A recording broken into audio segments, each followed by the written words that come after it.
Good morning to all. Today we are going to discuss about group therapy. In this presentation, we discuss introduction, history of group therapy, its objectives, type of group therapy, principles, skills which are used in group therapy, stages of group therapy, advantage and disadvantage of group therapy, and conclusion. Group therapy or group psychotherapy is a type of psychotherapy in which one or more therapists interact with a group of people at the same time.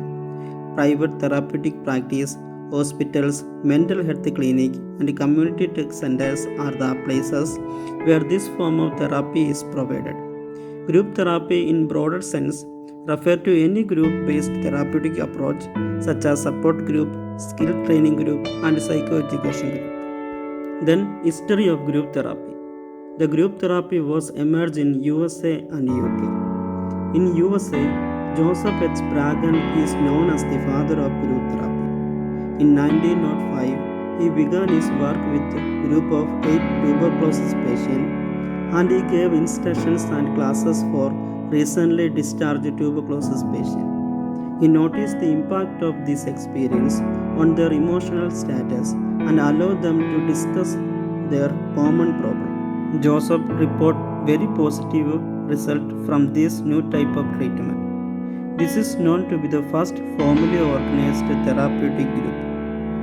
In 1932, Jacob L. Moreno presented his work on group therapy to the American Psychiatric Association, and the word group therapy or group psychotherapy first coined from Moreno in that conference. In 1936, the group therapy practiced in the prisoners and discharged patients in psychiatric hospitals. Later it was extended to with neurotic patients, alcohol-dependent patients, and disturbed children. After the Second World War, the group psychotherapy was further developed by Moreno, Samuel Slavson, Hyman Spotnitz, Iran Yalom. Approaches of Yalam's group therapy had been very influential in all over the world. In UK, group therapy developed independently.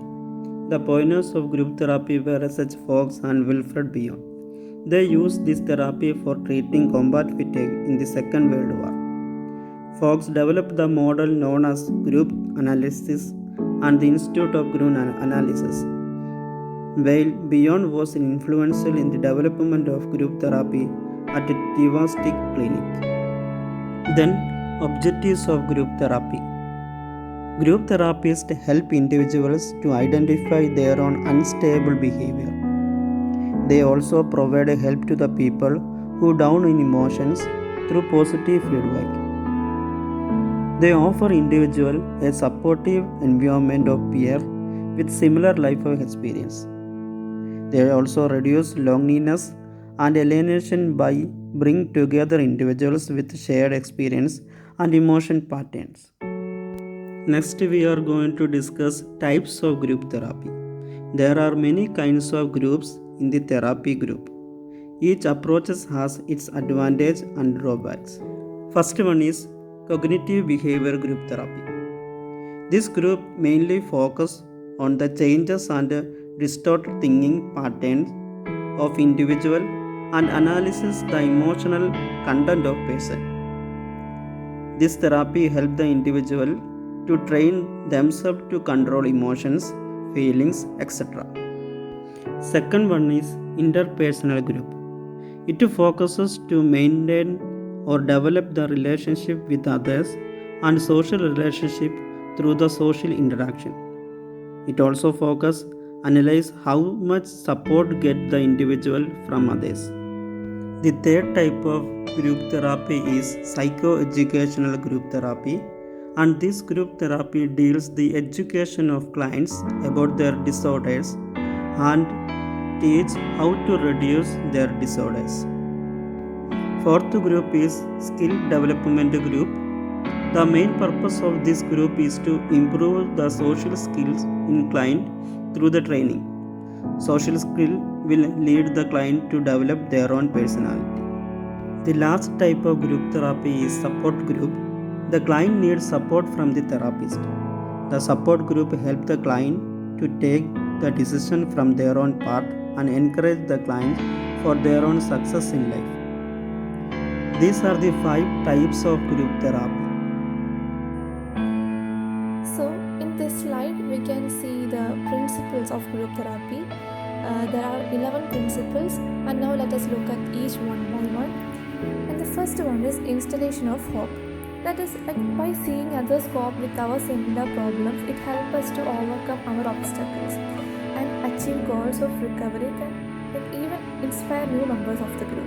And that is called installation of hope. Then second one is universality. That is, members of group therapy setting find relief in the fact that they can feel and understood similar to others rather than being an outsider or like among their peers. The third one is information giving. We know that like by increasing the members, our knowledge also or understanding about each problems will also increase, like the ideas. So by the sharing the ideas and information, help members and understand what they are going through and allows them to help others suffering from a similar problem. Then fourth one is altruism.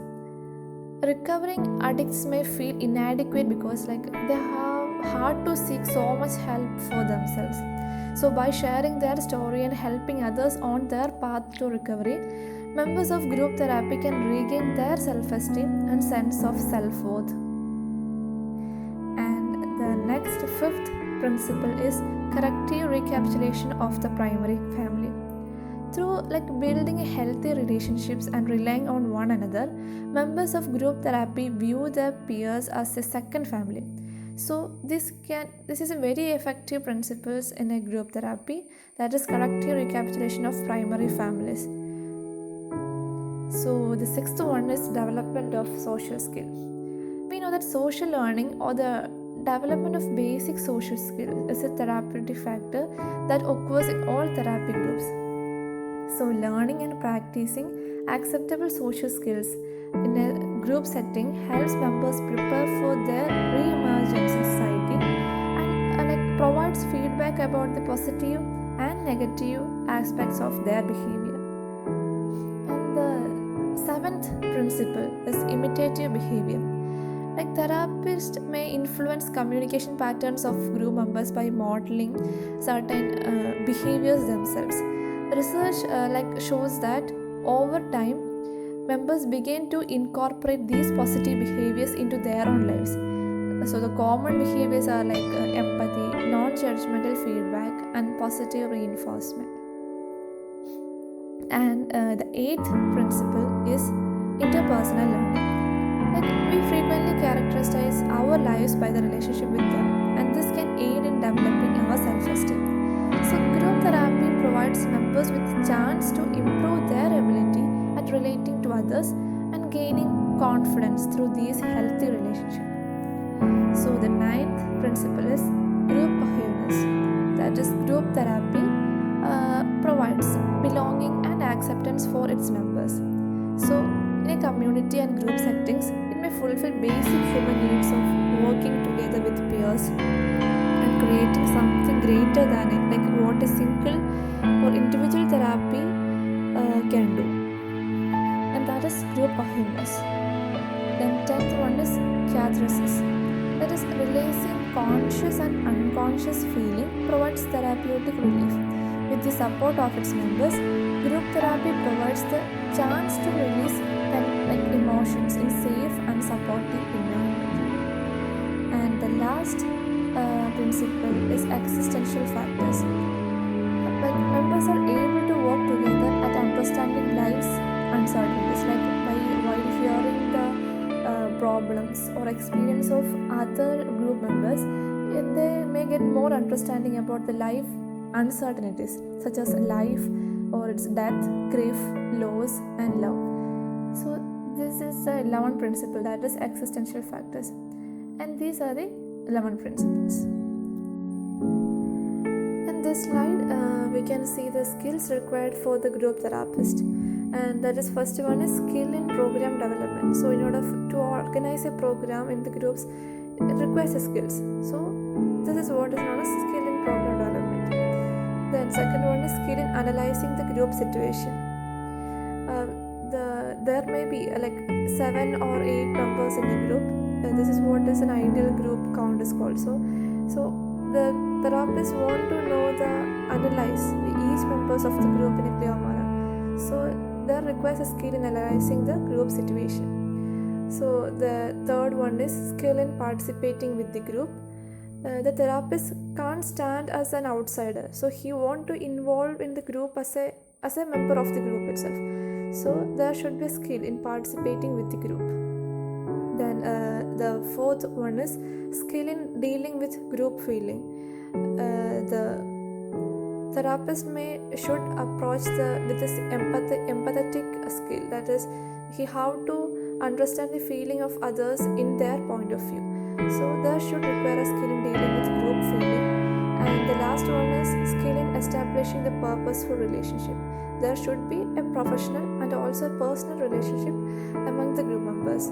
So the skill also required in establishing purposeful relationship. In this slide, we can see the different stages of group therapy. As we all are very familiarized with the 5 stages, so I'm just going to note it down. Like first one is forming. This is like an orientation phase, and then storming. We all know it's a transition phase. Then norming, performing. Performing is where the actual the turning of the group therapy arises. Then the adjourning. This is also known as the termination phase, where the therapy sessions comes to an end through this adjourning phase. So now let us see the advantages of group therapy. The first one is support and encouragement. We know that in the society everyone requires some acceptance. So in group therapy, the group members may support each other and encourage the other group members. So this is one of the most and foremost advantages of group therapy is this support and encouragement. Then second one is the role model. We all have some role models like in our lives. Like it won't be some famous figures. This can be our friends or family members. So this group therapy enables the members to find the people with their interest and can catch them as a role model, and this may motivate them to become more cheerful in their life. The next one is affordable. Comparing to the individual therapy, group therapy is very cheap and affordable. And next one is safety and security. This group therapy also provides safety and security. Therefore, the sessions are itself molded in a manner that they become like a family and act as a family members. So the problems and issues arise in the group may confront in the group, and they try to solve the problem in the group itself. So there is some safety and security in this group therapy. And the last one is observe. In group therapy, every member in the group may have some issues. So by observing the problems and grievances, this may help the group members to find the solution for their problems by themselves, even without the help of therapist. So these are some of the advantages of group therapy.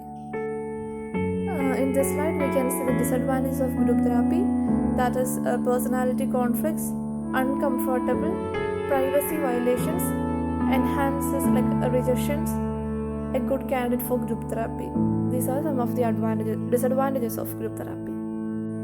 Now let us look at the conclusion.